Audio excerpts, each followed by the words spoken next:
who has pretty low strength. Prior to BKB, that combo is going to kill him every time. I think that was something I was going to point on as well. We're talking about the fact they want to crush the early laning stage, and we're going to see March heading straight out here to the top lane to get some wards into the dire jungle. But as you said, if they're able to crush the lanes, you know, Archon are able to get to a point where they're doing really well. PA hasn't managed to get something like a BKB online. They're going to be able to potentially continue to snowball the game, and that was quite literally as well with the Tusk being picked up as well. And Archon are actually going to go for a straight 5-man smoke up here from the base. They knew that the Undying was going to want to get this warding out, and thanks to the TP, in fact, from March, he's been able to do that without being discovered at all if he heads straight back to get the block off. So, all in all, very nice play there from the Undying, getting that vision out straight away. Is he? Oh, is he going to is he actually going to run right into him? If he gets snowballed, he's dead. He's so dead. Oh, God. The Undying, he's been spotted out. They're going to steal Ice Shark first. Block him in the tree line. He's going to get a very nice 4-man decay off, but it's not going to be enough. March is going to fall down, and that's going to be first blood. They're going to fault on the Skyrath Maiden. Your PA in this game, trading even is a win. So, I mean, here you're going to see an example of what I mean. Like the Janata, he's going to blink forward, and I think he's just dead. Well, he's going to go for it here on Ush, and Ush, he's got a salve. He might need to try and pop it. There's no point now here. They're going to dive, and they're going to get it. Febby should be able to just get out. Where's going to shadow him? No! He is dead. But all in all, certainly worth it. Picking up that kill towards the top lane. We are going to see Febby head up there. There's also Skyrath wrapping around here, fogged with the double damage. And you're going to need to be a little bit careful here, March. He's got the tombstone available if they want to try and kick it off with Febby getting the hits in, and he's going to drop it straight away. But the Skyrath wrapping around. March getting low. He's going to decay in a couple of seconds. It's not going to be in time. They're going to keep Chell alive. And he corner braces himself, stopping Febby from being able to find the kill. Febby turns it on, pulling out the Skyrath. And the creeps actually help bring down the wipe. And God, the tombstone's going to be enough. They lose the Legion as well. It ends up being a 3-for-2. What a mess of a fight. And, well, if you're not able to take down the tombstone quick enough, well, I think he's just trying to wait it out, you know. Get to level 6. You can start rotating before that if you feel like you can. She's in a lot of trouble here. Q going forward here. There's going to be the backup of March and Nuts as well. There's no escape from the Viper. That's going to be another kill on this Viper in the mid lane. Now, Viper potential, right? So you can jump in anytime. If QO wants to go and he sees Febby there, they're going in. Oh, Febby wants to go for Fogged. He's got March. The tombstone will be dropped. Frog, he's going to be able to heal Fogged up here. Now Croc trying to turn it around. Going for Febby, and he might just get it because the dub was thrown out by the Skyrath. They'll bring down the Bounty Hunter. Nuts has rotated in now. Now can they take down Croc? Skyrath Mage is still there, Fogged on the sidelines. He's a little bit low. Got to be careful here at the decays. March is going to start diving this with the tombstone zombies. He might be able to. No, him and Nuts are going to back up. And maybe now Fogged is just to send out the flare here. Croc. And his kill him return into the Bounty Hunter. That was a really nice play, actually. I think that dust hit him, like, barely just on the edge. Middle. He's going to go for us, but this time there's backup. Chad's there, trying to turn this one around, and now Tusk, MSS, he wants to join the fight. They'll take down the Pierre, they'll look for Febby. Well, Dust is there, they'll get it, but KT coming in with a call out. Us is getting low, they'll bring down the Viper. Looks like it's all it's going to be. He's trying to chase down Chad here. Can he find it? Yes, he can, because Nuts is there. The Ice Sharks will hold KP back for a little bit, but not long enough. And they'll pick up a couple, and well, the rotations from both sides there, how far they push up this lane. Because Chad is ready. And that's actually TPing up to the top lane to join Croc here. Maybe seeing if they can turn it around. The cast is going to come out from the Ice Shark. They're just going to catch Nuts. The stun will connect, and now the Warriors punch. Free and low, they get the jewel up. So they heal for March. He's not going to win the jewel. Goro, he might even die. No, he will find the kill on the Witch Doctor, but he's going to pay with his life. They've lost the Tusk as well. A 2-for-1, and that is, of course, with no one winning the jewel there. So, again, I've got to say, MVP's play has been fantastic in reaction to what Archon have tried to do every time.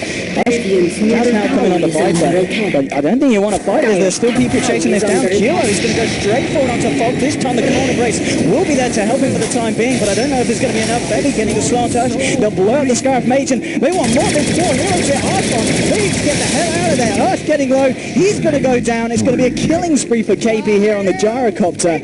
And this is going to be the point of the game. It's getting a little bit scary. Febby, he is close to the level 6, getting that track online in jungle, but I guess it didn't really matter when they're not in their own jungle and they're touching the lane, which is exactly what MVP are doing there. Zoning back the side of Archon, creating the space to take yet another tower. And they may even look to just continue here for the tier 1 spot now. I wouldn't be surprised. The one thing they need to be wary of, though, if you're MVP, is Fog is now 6. Now, the Winter Wyvern Chad, he's still level 5, but you cannot underestimate the damage combo that they have. If you get dueled into a flare, you're probably still going to die at this stage in the game. Now, QO is going directly for BKB. I think this is the 100% item build. Like, you absolutely need BKB against this combo because you are going to be, most of the time, if not the gyro. But you're also easier to get to because you're melee, and they're assuming you're going to be jumping in, right? So I love the fact that QO is going this build. And the other thing, too, for Archon, Chad. He's got no mana. Chad. Oh, no, he had to go to the corner face, but he didn't get out. Now the pull out the death ward. Korok's going to fly down there to a crit from the dagger, and now Usher's in trouble. This initiation race they've got potential with the track and the dagger from PA. You just cannot come near this lineup because you're just going to die. They're getting punished so hard every single time they're even a little bit out of position. Like, Chad wasn't even on the high ground behind the tier 2. He was just standing there, waiting it out. There was a ward that got him spotted. He got jumped on, and they saw that he had no mana. QO's like, he's got enough mana for maybe one spell, right? And then P have also placed aggressive wards inside of the woods of Archon as well. And they can still go back and try to do Roshan. Now, if Archon aren't defending at tier 2, there's no way they're going to fight Rosh. Like, they just realized how far behind they actually are. MSS is going to get caught here. He's going to have the snowball to maybe try and do something in response, but you're not killing anyone. That's his hero to be the restoration. And he's going to get a response on the QI. Now with the Winter's Curse, trying to do this, but he just takes no damage. A couple of slaps to the man, but they've already got a beat of restoration on, so the physical damage the champ's trying to turn on himself. He's doing anything. He's trying to brace himself. But there's the rocket barrage. There's the cooldown. Your cold embrace isn't going to help you against that magical damage. Two heroes on Archon. They can't do anything against the lineup of MVP. And it's starting to look a little bit one-sided here, Andy. They know their timing so well. MVP had a perfect idea throughout this entire game of what they could get away with at what particular point in time. Like, they TP every hero top to save a Witch Doctor because they know, I mean, the Witch Doctor still died, but they got the tower, and they know they can just chase forever. And Archon, because of the fact that they put that Viper mid, like, sure, he's got a lot of CS, but the PA is a much bigger problem right now than the Viper, if you look at each hero respectively. Because QO has BKB now, he can just jump on whoever the hell he wants. It doesn't matter. They don't have a Sim Bridge. They don't have any way of bypassing phase. They're looking for a player that, I mean, maybe this is the player, desperation player. They've got to try and find some. They're smoking up, moving towards the pit. Chad has gone in. They know they're taking Roshan. Can they do anything about it? KP gets on the corner, points the BKB. Korok will get a successful kill here onto the Witch Doctor. He's still fighting in the pit. They'll get a fighting strike onto KP, but it doesn't matter because Mike can kill both forces to take down the task. And now they just turn onto Archie, trying to desperately do something, sitting there, slapping away at QO. It doesn't matter. The PA is poisoned, but he's still going to live there. 4 heroes dying on the side of Archon. They only lose the Witch. I'll make that 5. It's a triple kill for QO. 20-9. They got the Aegis, but that's not like a 5-man wipe for an Aegis when you're already behind. It's not a worthwhile trade. There we go. They are coming into the jungle. They're going to try and kick anything off. Febby's scanning this out. We're going to know that Febby, 18 minutes in, he's got Guardian Greaves complete. They're just blinking away now as well. They really don't. They're terrified of QO. I think he just wants to go. He's just going to jump straight in, going on to Fox here. Over the ice charge, they're creating that physical barrier. I know, Judge is going to chase it down. There'll be the War's Punch still. Taking that community, doesn't matter. Joe finds the square. He's got the call, they're jumping for it. They're going to have to call a break, but again, the damage is just too much there with the magical velocity flying through. Everyone's being trapped up. Archon, they're trying to get themselves back to the base. Q are held in place, in back by the Winter's Curse. Maybe they can give it a no, but Solar it. And he blinks away. No one dying on the side of MVP. Archon, they're 2 heroes down. And Walrus punching his own way out of frustration there, says, because at this point, I think your options are incredibly limited. Your options are try to defend your high ground. Those are your options. You're not going to just smoke him if MVP is right outside of your base. So you have to sit here, you have to wait for MVP to maybe overextend.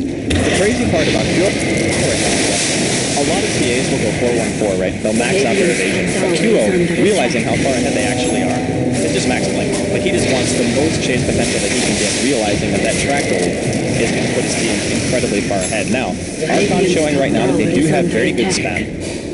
They can push MVP back, even in a situation where I would say pretty much every early game engagement, barring finding March inside of the woods, and maybe getting like 1 or 2 counter kills in top lane, it's just been all MVP. Like, they've just won every single team fight. And there we go, Tombstone's got, they're ready to fight, and I don't know if Archon are. The Archon there, Q, but Q again just struck him back out. We'll be able to take down the Tombstone. And we might hold MVP off for the time being.